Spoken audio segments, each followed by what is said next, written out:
Avez-vous déjà remarqué que certains remèdes semblent presque vous appeler, tandis que d'autres vous rebutent, voire vous dégoûtent? Et si le véritable remède ne se trouvait pas seulement dans la plante, mais aussi dans la relation que nous entretenons avec elle? Bienvenue dans Le Fil d'Argent, le podcast qui dévoile les tissages de nos univers. C'est toujours Anne au micro, une ancienne des temps modernes. Et aujourd'hui, nous allons reprendre un fil bien particulier, je dirais même végétal, qui nous aide au maintien de la bonne santé. Dans l'un de nos précédents épisodes, Guérir autrement, corps, esprit et sagesse ancestrale, nous avions exploré ensemble comment, à travers différentes cultures, la guérison est souvent perçue non pas comme un combat contre la maladie, mais comme un retour à l'équilibre entre le corps, l'esprit et le vivant. Si vous ne l'avez pas encore écouté, vous trouverez le lien en description.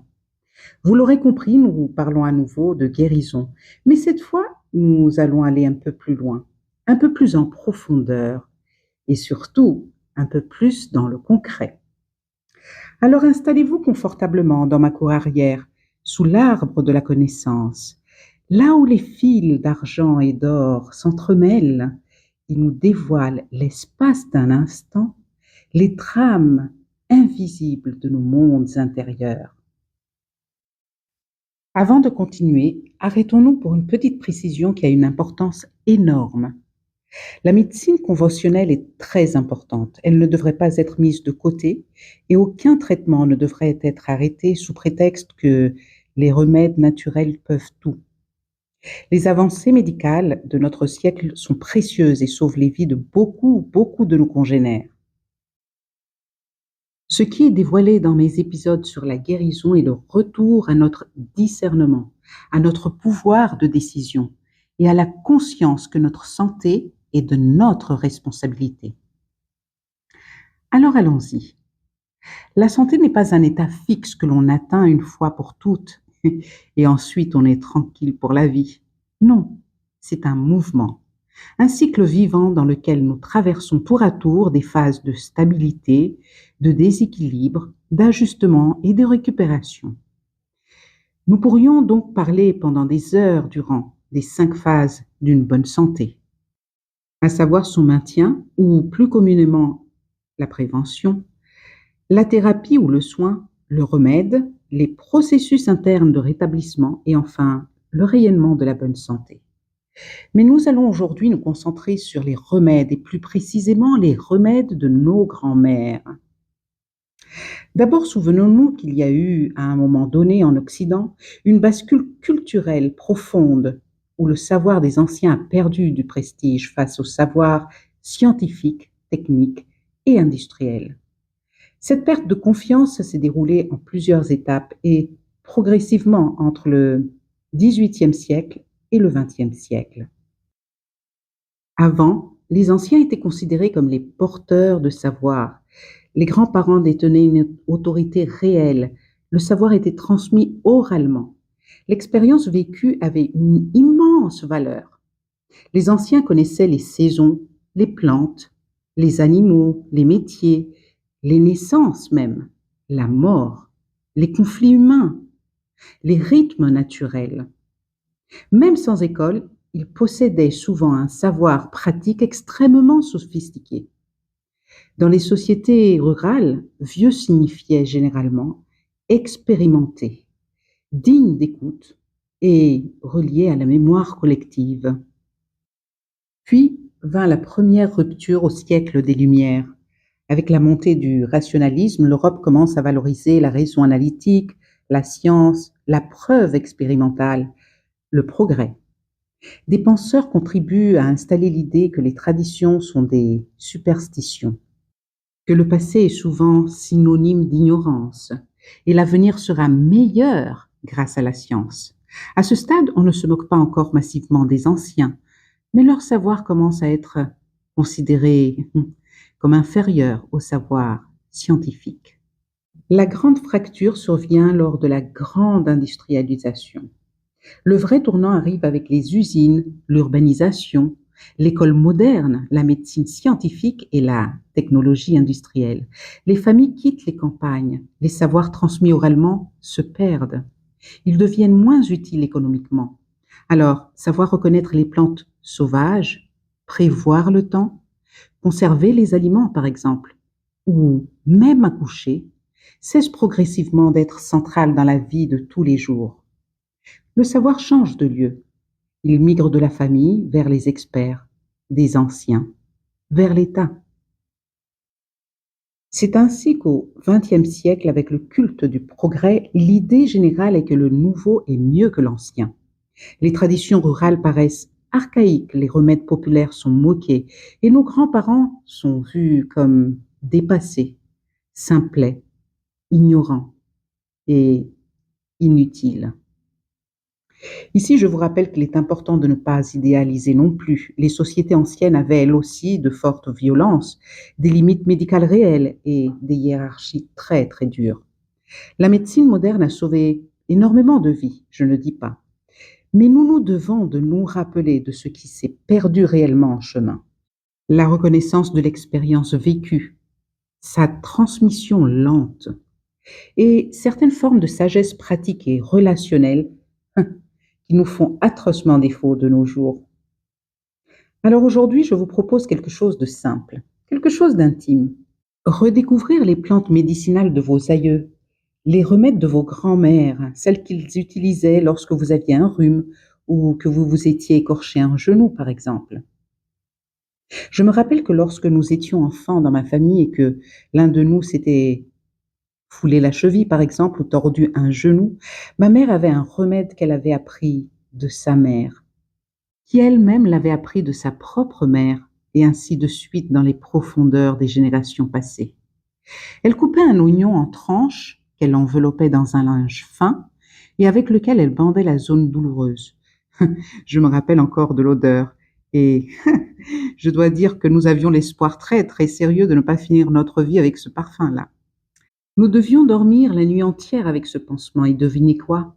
Au réveil, nous étions prêts pour de nouvelles aventures, par monts et par vaux. Et qui n'a pas connu la fameuse soupe au poulet et aux légumes lorsque nous avions pris un coup de froid ou que la fièvre s'invitait sans prévenir? Et surtout qui n'a pas connu cette attention toute particulière qui accompagnait ces jours-là? Par exemple, chez nous, celui ou celle qui était malade avait droit à un boudoir après chaque soupe, car le remède physique était souvent accompagné d'un autre remède beaucoup plus discret, mais qui avait une importance cruciale, un remède affectif. Lorsque plus tard je fus devenue une jeune fille et que mes lunes s'annonçaient par la douleur, une mamie africaine de mon entourage m'avait confié ceci. Prends une poignée de feuilles de persil et mâche-la assez longtemps pour en faire sortir tout le jus. Et avale. Je l'ai fait. Et ça a marché. Je n'ai jamais pris de toute ma vie de comprimé antidouleur pour ces jours-là du mois. C'était mon remède bien-aimé. Je l'ai gardé jusqu'à la ménopause. Aujourd'hui, avec le recul, je me rends compte à quel point cette dame était consciente. Elle portait en elle une forme de savoir empirique, transmis par l'expérience et l'observation. Je me demande si elle ne savait pas intuitivement que certaines approches ne conviennent pas à tous les corps et que chaque organisme réagit différemment au vivant, parce qu'elle avait adapté en fait une plante qui n'était pas originaire de Côte d'Ivoire, elle avait été amenée là par les colons, à un remède pour les femmes métisses comme moi ou les femmes qui n'étaient pas à 100% africaines. Quelque part au fond d'elle, elle savait peut-être que toutes les constitutions n'étaient pas faites pour tous les mêmes remèdes.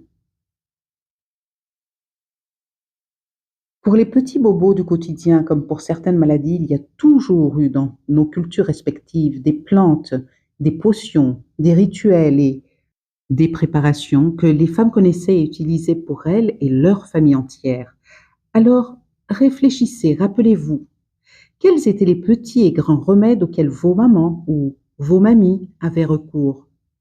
Lorsque vous vous étiez écorché un genou, ou lorsque vous aviez un rhume, ou un mal de tête, ou même lors d'une rage de dents. Si vous arriviez à vous rappeler de tout ça, Vous tenez le fil qui vous conduira au remède propre à vos origines, à votre constitution, à vos corps physiques, mental et subtils. Êtes-vous né en Méditerranée, par exemple, et donc une inhalation de vapeur d'origan ouvre vos voies respiratoires lors d'un rhume, par exemple? Ou êtes-vous plutôt originaire du Japon et alors vous devez vous tourner vers le shiso? Êtes-vous métisse et donc votre corps accueille très bien les plantes de deux régions totalement différentes du monde? Ou peut-être que vos ancêtres ont beaucoup migré au fil des générations, vous rendant plus réceptifs et adaptables à des remèdes provenant d'autres traditions culturelles? Vous voyez, chacun de vous, chacun de nous est unique. Un remède qui me convient ne vous convient pas forcément, et vice-versa. Alors oui, je peux continuer à vous donner des exemples de remèdes qui m'ont été livrés au cours de ma vie, mais rien ne dit qu'ils conviendront à 100% à votre constitution. Par exemple, je fais des macérats huileux à partir de plantes, mais surtout de piments, pour certaines douleurs. Mais si vous étiez originaire du Grand Nord, le résultat ne serait qu'une sensation de brûlure sur votre peau, et même peut-être des lésions. Pourtant, vous pourriez tout simplement remplacer le piment par des graines de moutarde, par exemple, ou des baies de genièvre. Vouloir à tout prix rechercher des plantes exotiques ou qui viennent de pays lointains et qui vous font rêver n'est généralement pas la meilleure solution pour vos remèdes. Sauf bien sûr si vous êtes originaire de ces pays à la base, ou que votre famille y vit depuis des générations. Sans oublier la question d'éthique. En puisant massivement dans les ressources d'un autre pays, on risque de priver la population locale de plantes dont elles ont véritablement besoin et qui leur sont véritablement bénéfiques à elles. Chaque région, chaque sol produit des plantes qui sont adaptées pour le climat en question. Mais pas seulement, elles sont adaptées aux corps qui y vivent, que ceux-ci soient animaux ou humains. C'est une question de bon sens. En fait, la bonne santé, la guérison, tout ça est une question de bon sens. Vous n'avez pas besoin d'avoir fait des études pendant 15 ans pour comprendre ce dont je parle. Il suffit que vous observiez autour de vous la nature, les animaux, et même votre corps, la vie en général, et vous commencerez à comprendre les fonctionnements naturels des plantes médicinales et des remèdes. Au-delà des remèdes de nos lignées, nous pouvons suivre aussi une autre exploration, celle de notre relation directe aux plantes elles-mêmes. En effet, les simples, comme les appelaient les anciens, peuvent être lus à plusieurs niveaux. Bien sûr, elles s'agissent sur le corps physique, par leurs propriétés, leurs principes actifs, leurs effets concrets, oui.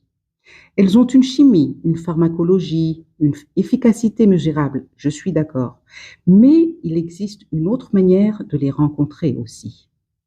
Pour certains d'entre nous, les plantes semblent parler une autre langue, une communication ouverte avec quelque chose de plus subtil. Elles activent une perception, un ressenti, une résonance intérieure.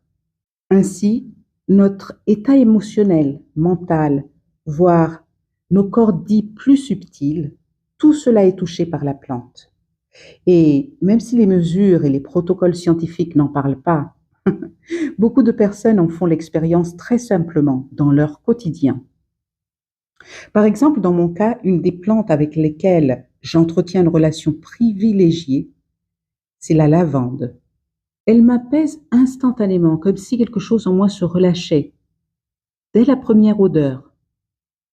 La relation est ancrée en moi, elle passe par le toucher, la vue, l'odorat, tout simultanément, et même pas besoin d'en consommer pour soi. Elle s'invite dans la plupart de mes remèdes, potions, baumes, huiles, brumes. Elle apparaît souvent dans les soins que je donne. Elle parcourt mes placards à vêtements et mes garde-manger. Et je ne peux pas me rappeler d'un instant dans ma vie entière, où elle n'était pas quelque part près de moi, autour de moi. D'autres plantes, au contraire, nous repoussent sans raison claire. Le simple fait de les sentir ou de les avaler nous rebute ou nous dégoûte même si elles sont bénéfiques sur le papier. Et entre ces deux extrêmes, il y a tout un monde de nuances, comme si le corps reconnaissait quelque chose dans la plante, ou au contraire refusait le lien. Et donc ce n'est pas seulement une question de chimie ou de dosage, mais une question de relation. Nous reconnaissons quelque chose dans la plante, ou au contraire, nous refusons le contact. Et bien sûr, ce lien se fait à plusieurs niveaux. Vous vous rappelez, il y a tellement de personnes qui parlent à leurs plantes. Ne pensez-vous pas qu'ils créent un lien avec elles, même s'ils ne s'en rendent pas compte? La relation entre une plante et son humain est vivante, parfois immédiate, d'autres fois construite dans le temps, bien sûr, mais toujours vivante, palpable, réelle. Et donc une question se pose tout naturellement. Quelle relation est-ce que j'entretiens avec ce que je choisis de mettre en moi?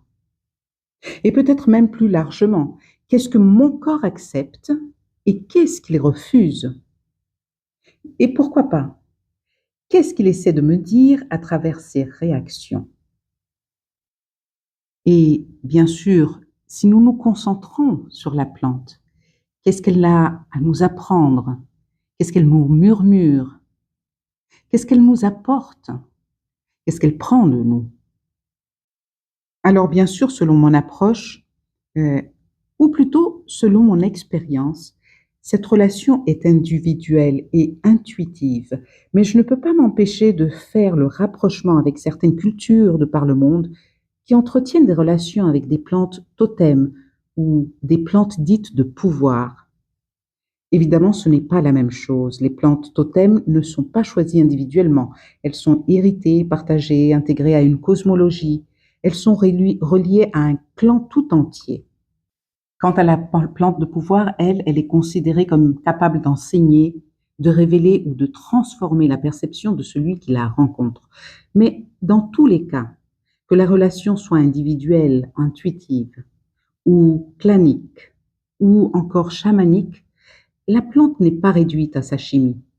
Elle est intégrée dans une relation vivante entre l'humain et le végétal. Enfin, avant de conclure cet épisode, j'aimerais vous rappeler que nous pouvons approcher les plantes médicinales de différentes manières. Nous avons parlé de la transmission de ce savoir précieux qui se partage de génération en génération. Nous avons également exploré la dimension intuitive, cette relation sensible et personnelle que chacun peut tisser avec le monde végétal. Mais il existe une troisième voie, tout aussi précieuse, qu'il ne faut pas oublier, surtout aujourd'hui, celle de l'apprentissage par les livres. Je ne parle pas de l'apprentissage en ligne, je parle de l'apprentissage par les livres. Des livres qui ont été écrits par des personnes qui ont fait des recherches, par des personnes qui ont vécu des expériences et qui les transmettent. Aujourd'hui, il existe une immense richesse d'ouvrages consacrés aux plantes, aromatiques ou médicinales, ou les deux. Quels que soient vos centres d'intérêt, vous pouvez y trouver des ressources qui vous correspondent. Que l'on soit passionné par la science, les molécules et les mécanismes du vivant, ou que l'on soit davantage attiré par la symbolique, la tradition ou la magie des plantes, il existe des livres pour chacun d'entre nous. Et bien sûr, pour toutes les sensibilités qui se situent entre les deux approches. L'essentiel est de trouver les ouvrages qui nous correspondent, qui nous font vibrer, qui font vibrer notre cœur, notre corps, notre curiosité, pourquoi pas, et notre manière de comprendre le monde. Et comme toujours, de cultiver notre discernement dans ce que nous lisons et choisissons d'intégrer à nos pratiques. Pour finir, je dirais que pour moi, tout se rejoint. Qu'il s'agisse des remèdes transmis par nos ancêtres, des gestes simples de nos familles ou de notre relation plus intime et personnelle aux plantes, il est toujours question de lien.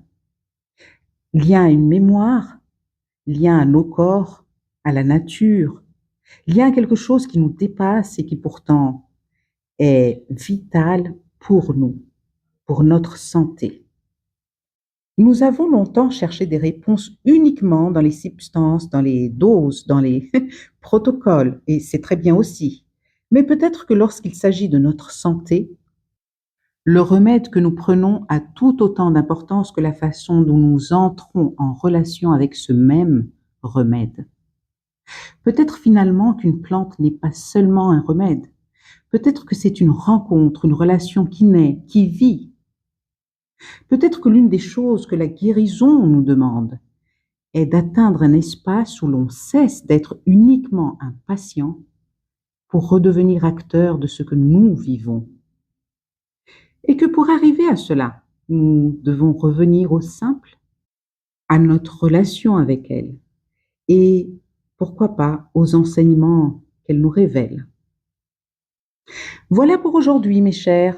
Merci de m'avoir accompagné jusqu'au bout et de partager avec moi ces moments autour des plantes, des remèdes et surtout des savoirs d'autrefois. Vous êtes super. J'espère que cet épisode vous aura inspiré, ou peut-être intrigué, ou encore mieux, rappelé quelques souvenirs, de bons vieux souvenirs. Et puisque le partage est toujours plus riche lorsqu'il circule dans les deux sens, maintenant c'est votre tour. Quels sont les remèdes de famille, les plantes ou les traditions qui vous ont été transmis? Y a-t-il une recette de votre grand-mère que vous continuez à utiliser aujourd'hui? Partagez vos histoires et vos expériences. Elles sont souvent, je dirais même très très souvent, aussi précieuses que les livres. Je me réjouis de vous relire. Passons maintenant à notre petit jeu du jour. Il est très simple. Prenez un instant pour vous poser ces simples questions. Quelle est la plante avec laquelle vous avez le plus d'affinité? Est-ce que vous continuez à vous en entourer? À entretenir cette relation entre vous et elle? Et si ce lien s'est un peu estompé avec le temps, pourquoi ne pas le raviver? Peut-être qu'il est simplement temps de vous y reconnecter. Alors, pour notre prochain épisode, je vous propose d'explorer les signes que la vie nous envoie. Vous savez, ces signes qui peuvent parler à une personne et pas à une autre. Nous verrons comment ils apparaissent, à quoi ils peuvent servir et peut-être comment les interpréter, les décoder. Alors, si ce sujet vous intéresse, n'oubliez pas de vous abonner et de cliquer sur la cloche pour ne pas le manquer. D'ici là, je vous souhaite une belle journée, une belle nuit, un beau printemps, on commence à avoir de beaux jours. Prenez soin de vous et de vos proches, bien sûr. Et surtout, surtout, n'oubliez pas, votre fil tisse plus loin que vous ne le pensez. À bientôt!